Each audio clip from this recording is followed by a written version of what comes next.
오늘도 하나님 앞에 나와서 말씀 듣고 힘을 얻게 하여 주시고, 오늘도 주의 말씀이 우리의 마음에 잘 박힌 목과 같이 박혀지고 그곳에 하나님 영광이 걸리게 하여 주옵소서. 그래서 한 주간도 우리가 승리하는 은혜의 삶이 되게 하옵소서. 예수님 이름으로 기도드리옵나이다. 아멘. 옆 사람으로 축복하겠습니다. 그리스도의 마음을 가집시다.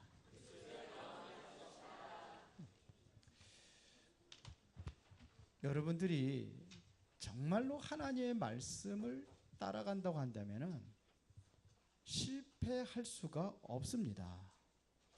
그런데 하나님의 말씀을 따라가지 못하니까 자꾸 실패하게 되는 것입니다. 오늘 여러분들에게 정말로 그리스도 안에 나를 분명히 찾으시기를 바랍니다. 진정으로 여러분들이 이 그리스도가 발견되어지고 이거 발견되어진 사람들에게 정말 하나가 된다면은 기적이 일어납니다. 성경에 보면 이런 사람들을 통해서 기적이 일어났습니다. 언제 출애굽의 역사가 일어났습니까? 전 백성들이 하나같이 다 문에다가 피 바른 그날, 이때 유월절의 기적이 일어났습니다. 출애굽의 기적이 일어났습니다. 그렇죠. 전 백성의 마음이 하나가 된 거예요. 그렇게 해야겠다는 결론이 내려질 때에 이때 기적이 일어났습니다. 그리고 여호수아 3장에 보니까 이스라엘 백성들이 관리들을 통해 가지고 어떤 메시지냐면 언약궤를 따라가라 이렇게 얘기합니다. 한 마음으로 전 백성이 언약궤를 따라갈 때에 그들의 앞길을 가로막았던 요단강이 갈라졌습니다. 또 성경에 보면은요, 이스라엘 백성들이 하나가 되어서 여리고성을 도는 거예요. 여리고성을 하나같이 전부 다 위험천만한 그러한 그 사건 아닙니까? 여리고를 그냥 맨몸으로 그냥 돈다는 것이 말이 안 되잖아요. 그런데 그 말씀에 순종하고 모든 백성들이 언약궤 중심으로 이제는 여리고성을 돌 때, 이때 여리고성이 무너지는 기적이 일어났습니다. 그런데 중요한 것은요, 이 기적이 일어나는 데에 중심의 역할을 한 사람들이 있습니다. 그게 바로 중직자입니다.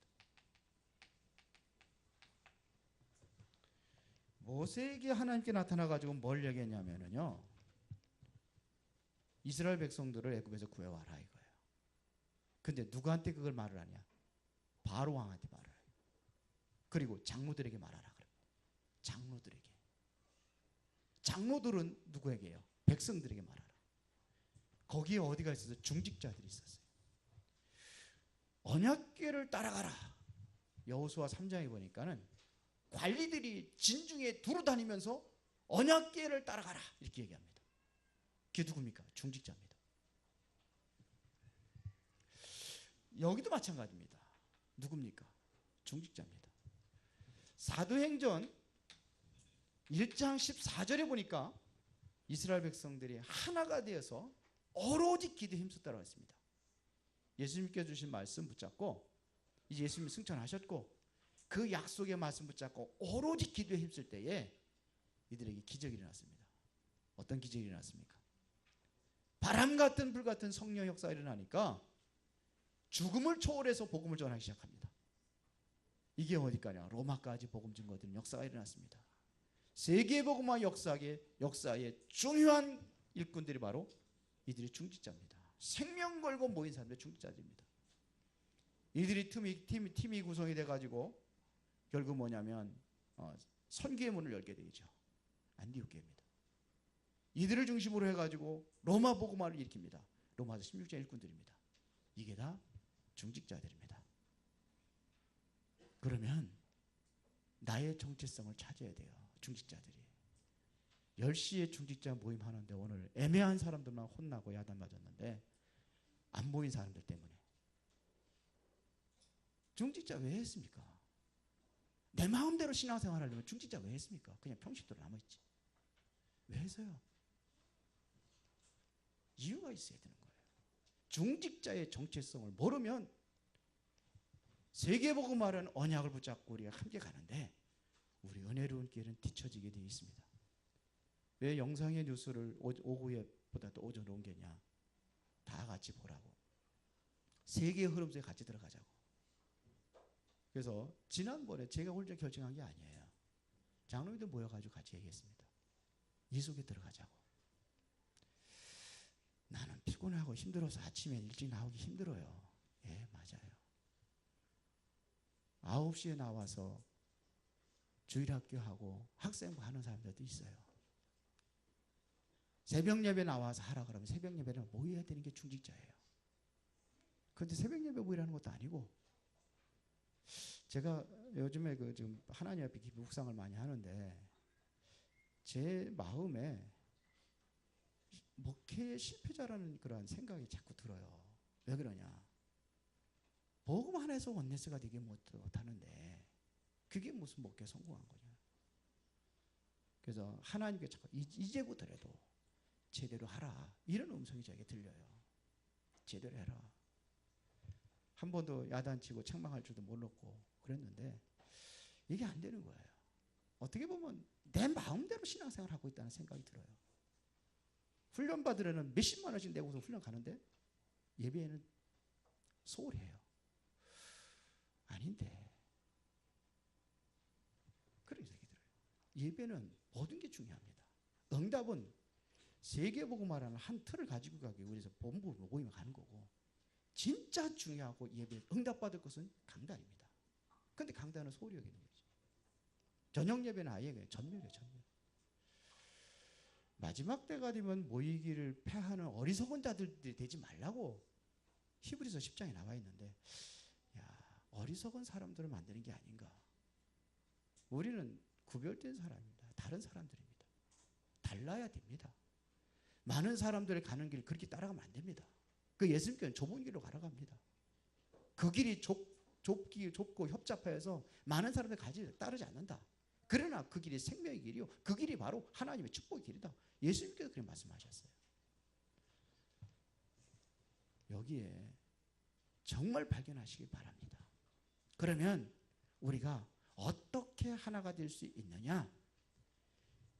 오늘 빌립보서 2장 1절에 보니까 그리스도의 사랑으로 뜻을 같이 하는 겁니다. 우리는 어떻게 되느냐? 그리스도의 사랑으로 뜻을 같이 하라. 그리스도의 사랑으로 한 마음을 품어라. 그래서 마음을 같이 하여 같은 사랑을 가지고 뜻을 합하여 한 마음을 품어라, 이렇게 되어 있습니다. 2장 3절에 보면 아무 일이든지 다툼이나 허영으로 하지 말고 오직 겸손한 마음으로 각각 자기보다 남을 낮게 여기고 있어요. 뭘 가지고 하느냐면 겸손한 마음을 가지라. 겸손한 마음을 가져라. 잠언서 16장 18절에 보니까 교만은 패망의 선봉이요, 거만한 마음은 넘어짐의 앞잡이니라, 이렇게 돼 있어요. 그래서 겸손한 마음, 거만한 마음은 넘어지고 패망하고 그렇게 돼 있습니다. 그리고 2장 4절에 보니까 각각 자기 일을 돌볼 뿐더러 또한 각각 다른 사람들의 일을 돌보아 나의 기쁨을 충만하게 하라. 다른 사람을 돌본다는 것이 이게 정말로 어떤 것인지 아십니까?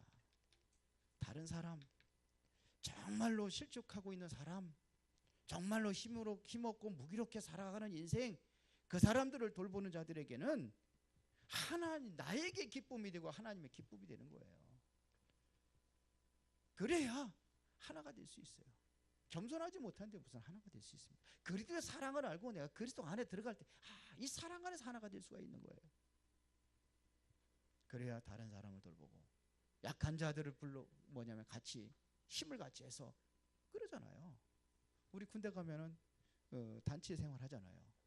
그러면 같이 이제 구보를 하고 뭐 이렇게 천리 행군을 하고 하면은 처지는 사람들이 있어요. 그럼 어떡하죠? 내 처지는 떼놓고 가. 그렇게 합니까? 안 하잖아요. 어떻게 합니까? 내가 총도 메워주고 배낭도 메워주고 그럼 같이 가잖아요. 이게 교회 아닙니까? 이래야 기적이 일어나는 거예요. 이래야 지금 흑암에 잡혀있는 세상을 살릴 수가 있다는 말입니다. 그렇죠? 자, 그러면 그리스도 안에 있는 나는 어떤 사람이냐, 나를 알아야 될 거 아닙니까? 그래서 뭐가 뭐 하나가 되기도 하고 기적도 일어나는 거지. 내가 모르는데, 내가 누군지 모르는데요. 그리스도 안에 있는 나는 예수의 마음을 가진 자입니다. 예수 그리스도의 마음을 가진 사람입니다. 예수 그리스도의 마음을 가진 사람이에요. 그래서 5절에 보니까 너희 안에 이 마음을 품으라 곧 예수 그리스도 예수의 마음이니 그랬습니다. 이 마음을 가진, 이것은 뭐냐면 겸손한 것을 이야기하는 거예요. 정말 그리스도의 예수의 마음을 가지고 있다면 겸손합니다. 그렇죠. 예수님께서 그래서 이 겸손한 마음으로 어떻게 하셨습니까? 하나님의 본체지만은 하나님과 동등됨을 취할 것으로 여기지 아니하시고 오히려 자기를 비워 종의 형체를 가지사 사람들 같이 되셨고 사람의 모양으로 나타나서 자기를 낮추시고 죽기까지 복종하셨으니 어디에요? 십자가에 죽으심이라. 겸손했습니다. 그래서 하나님의 말씀에 그대로 순종했다는 얘기입니다. 요한복음 19장 30절에 보니까는 예수님께서 십자가에서 죽으시면서 하신 마지막 내용이 뭡니까? 내가 다 이루었다 그랬어요. 그리스도의 죽으심으로 창세기 3장의 인간의 근본 문제를 완전히 해결했다는 얘기입니다. 이거를 뭐라 그러냐? 과거 치유라고 하는 겁니다. 이래서 여러분들이 뭐냐? 과거가 치유받은 거예요. 이거를 다른 말로 하면 과거 복음화라고 하는 거예요. 창세기 3장으로 있는 모든 저주를 그리스도가 완전히 끝내버렸습니다. 그래서 에베소 2장 1절에 보니까 허물과 죄로 죽었던 너희를 살리셨다 그래요. 그리스도와 함께 살아난 자입니다. 이게 어떻게 되냐? 하나님의 은혜로 되어진 것이기 때문에 우리는 겸손할 수밖에 없어요. 너희가 그 은혜를 인하여 믿음으로 말미암아 구원 얻었나니 이것이 너희에게서 난 것이 아니요 하나님의 선물이라. 하나님의 은혜로 된 것입니다. 그러기 때문에 우리는 겸손히 뭐냐? 주를 섬기는 겁니다. 주를 섬기는 것이 뭐냐? 이게 바로 다른 사람, 약한 사람을 섬기는 것이 바로 주를 섬기는 거예요. 예수님께서 그러셨죠. 뭐라 합니까? 너희는 내가 감옥에 있을 때 돌보지 아니했고 쭉 그런 얘기, 가난할 때 뭐 먹을 거 배고 굶주릴 때 먹을 거 주지 않고. 그러니까 주님께서 언제 그러셨습니까? 지극히 작은 자에게 한 것이고 나한테 한 것이니라. 이런 마음을 갖는 거예요. 예수 그리스도의 마음을 가진 자는 십자가를 지시는 순종에, 이것은 완전히 십자가라는 것은 뭐를 얘기하는 겁니까? 희생을 얘기하는 겁니다. 그렇죠. 순종하는 마음입니다. 십자가를 지시기까지 뭐 하셨어요? 순종하셨습니다. 나의 주장과 생각을 펴지 않았다는 얘기입니다. 하나님이신 당신께서 내 주장을 이야기할 수도 있습니다. 겟세마네 동산에서 하나님 앞에 기도할 때 뭐라고 기도합니까? 할 수만 있으면 이 잔을 내게서 거두어 주옵소서 그랬어요. 할 수만 있으면. 이것은 다시 말하면 뭐합니까? 나는 지금 살고 싶습니다. 이런 얘기나 마찬가지. 나는 이 십자가를 지기 싫습니다. 이런 얘기예요. 마찬가지. 그런데 지셨어요. 왜? 하나님의 뜻이 여기니까 순종한 거예요. 나는 피곤하고 아무것도 못합니다. 할 수 없습니다. 그래 나는 그렇게 내 마음대로 해야 되겠습니다. 순종이에요. 예수 그리스도의 마음을 가진 사람은 힘들어도 힘들으니까 하는 거죠. 힘들으니까 하라고 하는 겁니다. 나의 주장과 생각을 펴지 않습니다. 이걸 보고 갈라디아서 2장 10절 내가 그리스도와 함께 십자가에 못 박혔나니 이제는 내가 사는 것이 아니요 오직 내 안에 누가 살아요? 그리스도께서 사는 것이라. 나는 죽고 내 안에 누가 사냐? 그리스도가 사는 겁니다. 이제 내가 사는 것은 나를 사랑하사 나를 위해 자기 몸을 버리신 하나님의 아들을 믿는 믿음 안에서 사는 것이라. 이게 십자가예요. 정말로 여러분들이 이 언약을 깨닫는 날, 이때 하나님께서는 뭐냐? 새로운 역사를 시작하실 것입니다. 하나님의 역사가 이때 일어나는 거예요. 여러분들은 내가 아니라 내 안에 그리스도가 살아갈 때 이때 역사가 일어납니다. 나 중심 버리세요. 내 생각 중심 버리세요. 창세기 3장 네가 하나님 존재라 모든 세상은 다 그렇게 가리고 있습니다. 물질, 그거 따라간다. 성공 그거 따라간단 말이에요. 그게 아니에요.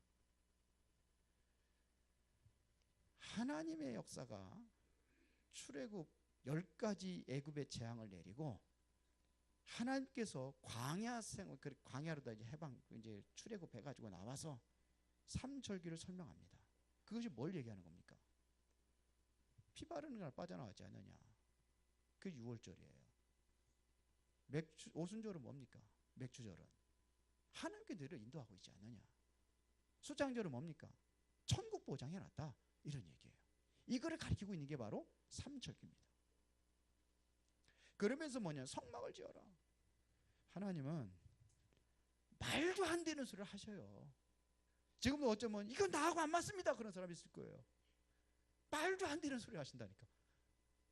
아니 돈도 없는 주제에 무슨 성막을 지어라. 광야 생활하는데 말도 안 되는 소리거든. 근데 하셨어요. 왜요? 내가 이것이 되어지면 내가 하나님 앞에 순종하는 마음이 있으면 말도 안 되는 소리를 따라가는 거예요. 아니 이스라엘 백성들이 포로에서 이제 바벨론 포로에서 다시 돌아올 때 뭐냐 와서 하는 소리가 뭐냐 성전을 지어라 그러는. 포로 생활에서 완전히 거지가 돼가지고 진보다리 하나 들고 나오는데 성전을 건축하라 그래. 말도 안 되는 소리. 그래서 우리에게 하나님의 능력이 필요한 겁니다. 그래서 하나님의 능력이 필요한 거예요. 그랬습니다. 성막 중심 하나님의 능력을 나타내는 겁니다. 그럼 뭘 줬습니까? 언약궤를 줬어요. 이것은 바로 하나님께 인도하신다는 얘기입니다. 이스라엘 백성들이 바벨론 이후에 약속하신 것이 있습니다. 그것이 바로 요엘서 2장 28절입니다. 뭘 주겠다고 그랬습니까? 성령을 주겠다는 겁니다. 성령을 뭐가 같지? 물 붓듯이 부어주겠다는 약속입니다. 이것이 체험되면 무조건 하나님의 역사가 일어나게 되어 있습니다. 이 성령의 역사가 마가다락방에 임하니까 그 초대교회 성도들 연약하고 부족하고 힘이 없고 아무 배경도 없는 그들이 세계복음화를 했어요. 하나님께서는 지식이 있고 능력 있는 사람을 쓴다는 게 아닙니다. 그런 데는 안 쓴다는 게 아닙니다. 그 능력이 하나님 앞에 필요 없다는 겁니다. 그렇죠? 내 능력이 필요 없어요. 하나님의 능력 받으면 돼. 그게 성령 충만입니다. 이 힘과 능력으로 공부하고 랩런트 하란 말이에요. 예배 시간에 빠져가지고 돌아다니면서 학원 다른 데 가지 말고 이 능력 받으세요. 이게 받아야 돼요. 이 능력 받지 않고 성공할 수 있어요. 불신자 하니까. 그 성공이 진정한 성공이 아니라니까요. 무너지게 되어 있습니다. 성도들 중에서 우리 아이들 공부 우선이고 뭐 해가지고 학원 보내고 자꾸 그렇게 하는데 그게 성공이 아닙니다. 그렇게 해도요 하나님께서 하셔야지만이 길이 열리는 거예요. 제가 보면 그렇게 하는 애들 제대로 된 애들 별로 없어요. 어쩌면 100% 없을 거예요. 하나님의 능력 이것 가지고 해야 됩니다. 이게 체험되면 됩니다. 초대교회 성도들이 바로 이 언약을 붙잡은 거예요. 그리스도 안에서 하나님의 나라를 누리니까 성령이 역사했단 말입니다. 이것이 누구에게 전달되느냐? 바울에게 전달이 된 겁니다. 그 언약을 바로 우리에게 전달됐단 말입니다. 그러면 우리가 이 언약 붙잡고 초대교회가 성공한 것처럼 바울이 세계복음한 것처럼 우리가 이 언약을 붙잡을 때에 하나의 역사가 되어 있습니다. 그리스도의 마음으로 여러분들 들어가야 됩니다. 예수 그리스도의 마음이 어떤 마음입니까? 그래야 우리의 과거 문제 끝이 있는 겁니다. 두 번째는 우리에게 주신 것이 뭐냐면 그리스도의 최고 가는 이름을 주었습니다. 이 이름이 어떤 이름입니까? 9절에 보니까는 뭐라고 그래 있습니까? 그러므로 하나님이 그를 지극히 높여 모든 이름 위에 뛰어난 이름을 주사 하늘에 있는 자들과 땅에 있는 자들과 땅 아래에 있는 자들로 모든 무릎을 예수의 이름에 꿇게 하시고 모든 입으로 예수 그리스도를 주라 시인하여 하나님 아버지께 영광을 돌리게 하셨느니라. 이 언약을 붙잡으면 예수 그리스도는 모든 이름에 뛰어난 이름, 최고의 이름, 만물이 복종하는 그 이름이 됐단 말입니다. 이것을 뭐라고 하냐? 이것을 서밋이라고 하는 겁니다. 여러분들이 이 이름을 가지고 있다면 반드시 하나님께 준비해 놓은 게 있는데 그것이 바로 서밋이라는 얘기입니다. 이것을 보고 내가 이곳에서 현재 복음화를 하는 겁니다. 이 이름 가지고 내가 현재 복음화를 하는 겁니다. 그리스도의 예수 그리스도가 십자가에서 완전히 승리하셨기 때문에 그분이 만왕의 왕이 되는 것이고 만주의 주가 되는 것입니다. 우리도 그와 함께 십자가에 죽고 반드시 뭐 하느냐? 승리하게 되어 있습니다. 이게 서밋입니다. 요즘에 보면요, 영적 문제 시대라 이렇게 할 수 있습니다. 영적 문제 시대에 와 있기 때문에 이 서밋에 세워진 여러분들을 통해서 영적 문제가 해결되는 거예요. 없는데 해결합니까? 있으니까 해결하는 거예요. 여러분들에게 진정으로 이 시대에 재앙의 시대가 오고 있습니다. 재앙은 끊임없이 일어나고 있습니다. 그렇기 때문에 재앙 문제를 이 이름으로 해결하는 겁니다. 맞아요? 나는 능력이 없다고 그러죠. 무능하다고 생각을 합니다. 무능합니다. 무능의 시대가 왔습니다. 10% 위에 90%는 다 무능합니다. 그러면은 무능력이면은 하나님의 능력을 잊고 승리하라는 겁니다. 그렇죠? 무능하기 때문에 하나님 능력 주겠다는 거예요. 능력이 있다고 하는 사람에게 하나님 능력 필요 없어요. 그렇죠? 내가 능력이 없다고 생각하는 자들에게 하나님께서 그 능력을 주게 되어 있습니다. 그 빌립보 4장 13절이니까 바울이 그랬잖아요. 나는 능력이 없습니다. 채우고 가는 능력 가진 것 같은데 바울이 그랬어요. 내게 능력 주신 자를 내가 모든 것을 할 수 있습니다. 그랬어요. 바울이 자랑한 나는 내가 성공하고 내가 뭐 모든 배경 자랑하지 않습니다. 그래요. 나는 항상 자랑할 것이 약한 것들밖에 없습니다. 그래야 하나님의 능력으로 채워지기 때문에. 맞아요? 그래서 하나님 앞에 집중하는 겁니다. 여러분들이 정말로 그리스도에 대한 참 응답을 받아야 되고 하나님의 나라를 누려야 되고 하나님의 능력을 여러분들이 힘입어야지만이 여러분들 통해서 렘넌트를 살릴 수가 있어요. 그래야 다민족 시대에 다민족을 살리고 237개 나라를 살릴 수 있다는 얘기입니다. 전 세계를 살리는 그 주역이 되어야 될지 믿습니다. 안 되는 거예요. 그래서 뭐 하라고 하는 거예요? 집중하라는 겁니다. 그래서 여러분들 하나님 앞에 정말로 뭐냐? 말씀을 깊이 묵상하라는 것입니다. 오늘 여기 영상에서 봤잖아요. 지금 간단간단하게 조금씩 나왔는데 이게 정말로 이들이 응답받은 사람 하나같이 말씀에 응답받습니다. 말씀을 인도를 받습니다. 하나같이. 어떤 분은 하잖아요. 중직자가 말씀 하나님 말씀도 모르고 어떻게 중직 역할을 감당하냐 그런 얘기 하시잖아요. 그래서 나는 사모를 하게 하는 매일같이 하나님 말씀 묵상한다는 거예요. 매일같이 하나님 앞에 기도한다는 거거든요. 그래서 우리가 이 훈련을 하겠다는 겁니다. 훈련하겠다는 거예요. 그래서 교회도 좀 기왕 나왔으니까 리모델링 생각을 안 했는데 누가 리모델링 하자고 그래가지고 그래 좋다 그래 중직자들 의견해가지고 하자고 그랬어요. 이제 3층부터 이제 우리 렘넌트십부터 해서 제대로 훈련할 수 있도록 할 겁니다. 하나님의 이 이름 가지고 예수 그리스도 이름으로 여러분들은 최고의 서밋의 자리에 와 있다는 사실을 찾아야 될 줄 믿습니다. 그러면 이것 가지고 뭐 하느냐? 여러분들 통해서 재창조의 역사를 이룬다는 얘기예요. 재창조의 역사를 이루는 여러분들입니다. 이거를 다시 말하면 미래복음화다 이렇게. 이 속에 들어가시기 바랍니다. 구원받은 자의 가장 큰 응답이 어떤 응답이냐? 바로 재창조의 응답입니다. 이거를 통해서 여러분들이 뭐냐? 미래를 보고만 하는 것입니다. 그렇죠. 하나님께서 여러분들을 세우신 이유 이것 때문에 세운 줄 믿습니다. 이것 때문에 세운 거예요. 미래 복음화 때문에. 과거 복음화는 뭐예요? 치유. 현재 복음화는 뭐냐? 서밋. 하나님 우리에게 준비된 겁니다. 미래 복음화는 재창조입니다. 앞으로 더 심각하게 일어날 12가지 문제 이제 더 심각하게 일어날 수밖에 없습니다. 그렇죠. 그래서 우리에게 하나님의 계획을 가지고 부르셨습니다. 이거 해결하라고요. 지금 이 당시에 뭐냐? 이스라엘을 하나님께서 비참하게 망할 것을 얘기했습니다. 예수님께서 말씀하셨거든요.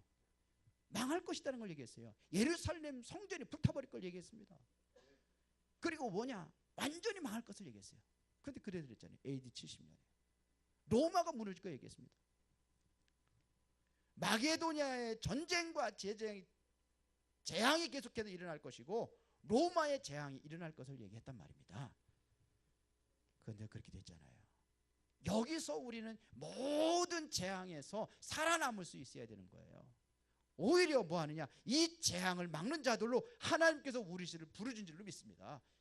재창조 역사예요. 그것 때문에 부르신 거예요. 확실합니다. 지금 뭐냐? 다른 데서 할 수 있는 사람이 없어요. 그래서 부르신 겁니다. 부족하고 연약하지만 우리 교회를 부르시고 여러분들을 중직자로 세우시고 여러분들 부르셨습니다. 알아야 될 거 아니에요. 그러면 그래서 우리가 뭐냐? 전도와 선교라는 비전을 가지고 우리가 기도해야 되는 것입니다. 세 가지가 있습니다. 뭐냐? 여기는 나가는 전도가 있습니다. 가는 전도에 쉽게 말하면 가야지 복음을 전할 거 아닙니까? 가는 사람이 없으면 복음을 전하는 사람이 어찌 들을 수가 있겠습니까? 듣지 못하는데 어떻게 믿을 수 있겠습니까? 그렇죠. 듣지 못하는데 믿어야지 하나님의 역사가 일어날 거 아닙니까? 그렇죠. 그리고 이거 더 중요한 것은 뭐냐면 세우는 전도. 세우는 거예요. 한 사람들을 올바른 제자로 세우는 겁니다. 그래서 뭐냐? 보내는 전도가 있습니다. 보내는 것은 뭐예요? 세계복음화를 향해서, 세계를 향해서 이제 내보내는 겁니다. 이게 가장 큰 전도입니다. 그래서 뭐냐? 다시 재생산할 수 있도록 만드는 거예요. 그래서 가서 모든 족속으로 뭘 삼아라? 전도하라 하지 않고 제자를 삼아라 그랬어요. 왜? 재생산해야 되니까. 재창조 역사를 이루는 미래복음화의 주역이 되시기를 바랍니다. 그럼 여러분들이 먼저 응답받을 것이 있습니다. 결론입니다. 여러분들이 응답받고 여러분들이 먼저 체험할 것이 있습니다. 그게 뭐냐? 사도행전 2장 1절부터 47절입니다. 이게 여러분들이 먼저 체험이 되어야 되는 거예요. 이게 뭡니까? 여기에는 5시간표가 나옵니다. 그게 뭡니까? 사도행전 2장 1절에 오순절 날 그랬습니다. 이날에 하나님의 성령이 바람같이 불같이 임했습니다. 사도행전 2장 5절에 보니까 그때에 그랬습니다. 그때 어떤 역사가 일어났습니까? 15나라 사람들이 이 성령의 역사를 본 거예요. 체험한 겁니다. 뿐만 아니라 사도행전 2장 18절에 보니까 그때에 또 얘기합니다. 어떤 일이 났습니까? 요엘서 2장 28절에 하나님 약속하신 그 성령의 능력이 이들에게 임했다는 겁니다. 그렇죠. 그 다음에 2장 41절에 보니까 그날에 그랬습니다. 그날이 어떤 날입니까?